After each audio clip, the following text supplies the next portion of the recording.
ناظرین، میں سید شہزاد شاہ آپ کے سامنے عرش ٹی وی سے حاضر ہوں اور میں اس وقت ایک بک کا مطالعہ کر رہا ہوں جس کا ٹائٹل ہے فضائل اعمال. فضائل الاعمال.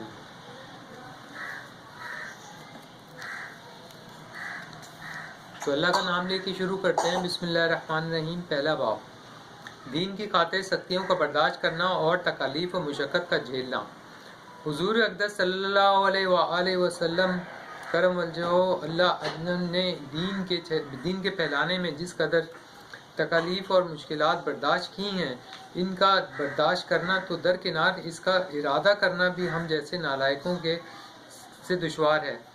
تاریخ کی کتابیں ہی واقعات سے بھری پڑی ہیں، مگر ان پر عمل کرنا تو علیحدہ بات ہے. ہم ان کے معلوم کرنے کی بھی توفیق نہیں کرتے.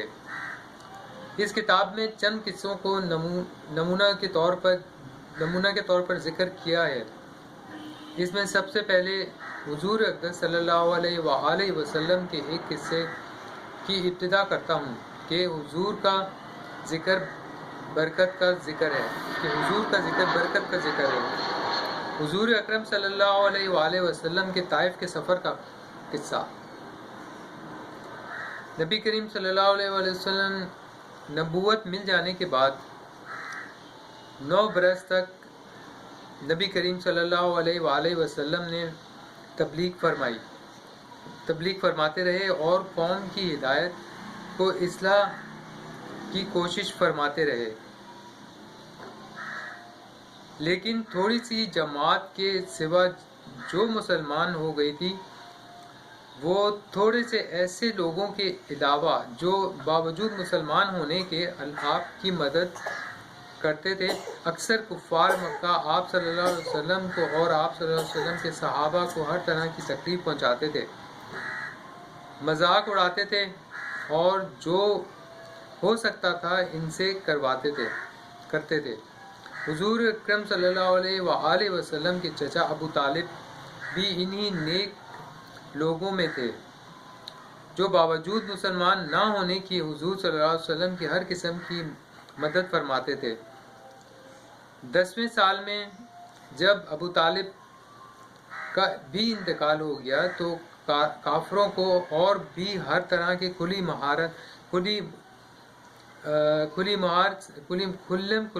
ان کو تنگ کرنے کی اسلام سے روکنے اور مسلمانوں کو تکلیف پہنچانے کا موقع ملا. حضور اقدس صلی اللہ علیہ وآلہ وسلم نے اس خیال سے طائف تشریف لے گئے کہ وہاں قبیلہ تنفیذ کی بڑی جماعت ہے.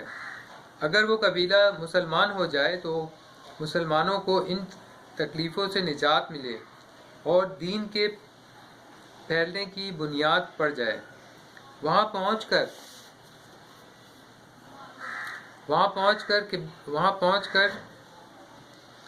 آپ نے 3 سرداروں سے جو بڑے درجے کے سمجھے جاتے تھے گفتگو فرمائی اور اللہ کے دین کی طرف بلایا اور اللہ کے رسول کی یعنی اپنی مدد کی طرف متوجہ کیا.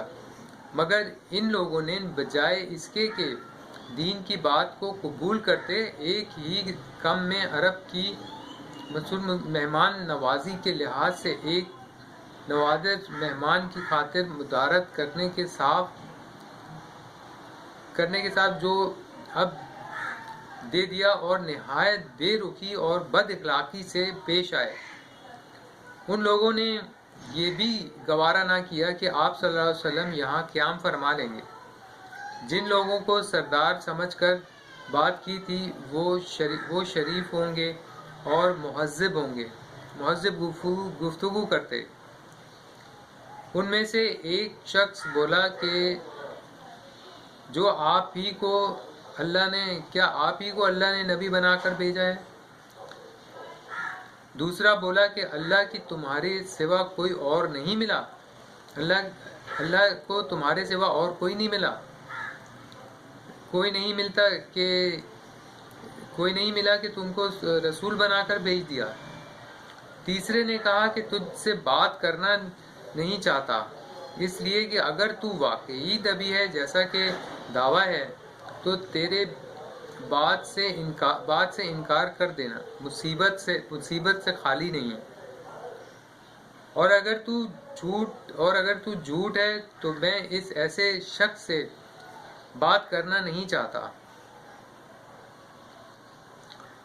اس کے بعد ان لوگوں نے نا امید ہو کر حضور اکرم صلی اللہ علیہ وآلہ وسلم نے اور لوگوں سے بات کی ارادہ فرمایا کہ آپ صلی اللہ علیہ وسلم تو تہمت اور استقلال کے پہاڑ تھے، مگر کسی نے بھی قبول نہ کیا، بلکہ بجائے قبول کرنے کے حضور اکرم صلی اللہ علیہ وآلہ وسلم نے کہا کہ ہمارے شہر فوراً خالی کر دو اور جہاں تم چاہتے ہو اس کی جگہ ہو جاؤ، وہاں چلے جاؤ۔ حضور اکرم صلی اللہ علیہ وآلہ وسلم نے ان سے بالکل مایوس ہو کر واپس ہونے لگے تو ان لوگوں نے شہر کے لڑکوں کو پیچھے لگا دیا اور آپ صلی اللہ علیہ وسلم کا مذاق اڑایا اور تالیاں پیٹیں، پتھر مارے، حتیٰ کہ آپ صلی اللہ علیہ وسلم کے دونوں جوتوں سے خون جاری ہونے لگے اور رنگین ہو گئے۔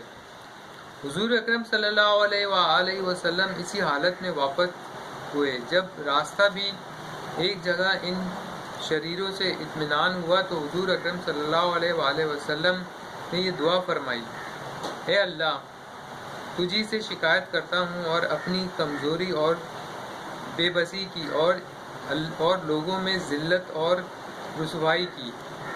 اے ارحم الراحمین، تو ہی بڑا ہے، تو ہی رب ہے اور تو ہی میرا پروردگار ہے۔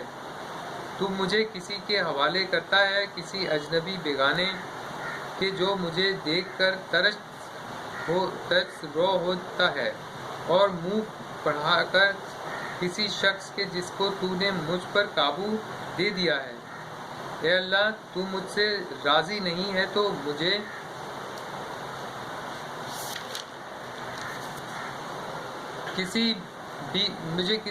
کوئی پرواہ، اگر تو مجھ سے راضی ہے تو مجھے کوئی پرواہ نہیں ہے،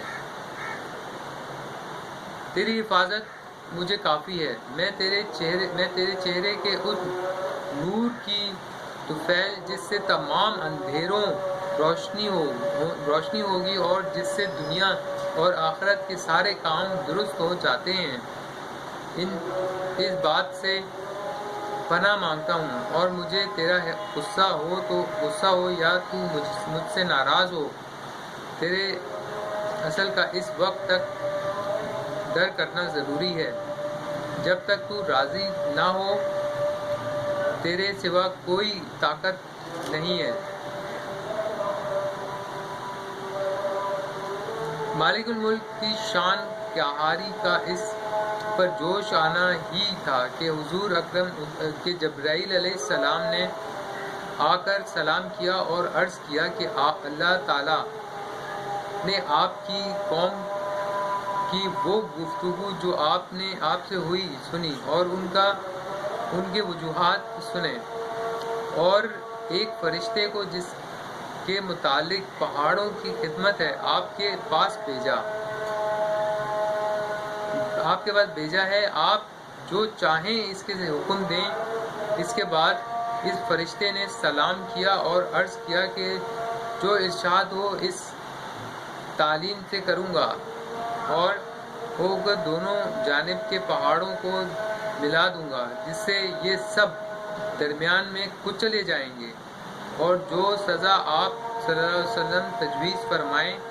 حضور صلی اللہ علیہ وسلم رحم و کرم کی ذات نے جواب دیا کہ میں اللہ سے ان کی امید رکھتا ہوں، اور اگر مسلمان نہیں ہوتے تو ان کی اولاد میں سے ایسے لوگ پیدا ہوں گے جو اللہ کی پرستش کریں گے اور اس کی عبادت کریں گے۔ فائدہ یہ ہے اخلاق۔ جی ناظرین، فائدے میں یہی ہے اخلاق اسی کو کہتے ہیں جو حضور صلی اللہ علیہ وسلم نے اس طائف کے واقعے میں دکھایا۔ اس فائدے میں لکھتے ہیں کہ یہ ہے اخلاق اس کریم ذات کے جس کے ہم لوگ نام لیوا ہیں کہ ہم ذرا سی تکلیف سے کسی کی معمولی سی گالی دے دینے سے ایسے بھڑک جاتے ہیں کہ پھر عمر بھر اس کا بدلہ نہیں ختم ہوتا.